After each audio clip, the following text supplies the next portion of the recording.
फक्त 10.9 सेकंद आणि भारताला मिळालाय आजवरचा सर्वात वेगवान नवा असा धावपटू. फेडरेशन कप मध्ये एक असा रेकॉर्ड बनलाय जो आजवर कोणालाच जमला नव्हता.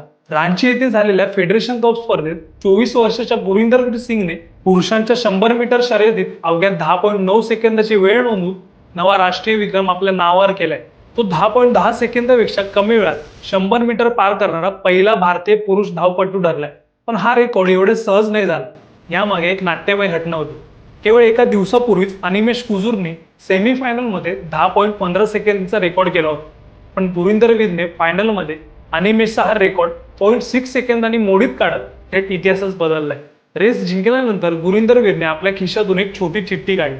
त्या चिठ्ठीवर लिहिलेलं, task is not finish it, wait, I am still standing. IPLचा धुमाकूळ सुरू असताना गुरिंदरवीर यांनी नवा ट्रेंड सेट केलाय. तुम्हाला गुरिंदरवीर बद्दल आणखी कोणती माहिती असल्यास नक्की सांगा. व्हिडिओ आवडला असेल तर शेअर करा आणि आचार्य मीडियाला फॉलो करायला विसरू नका.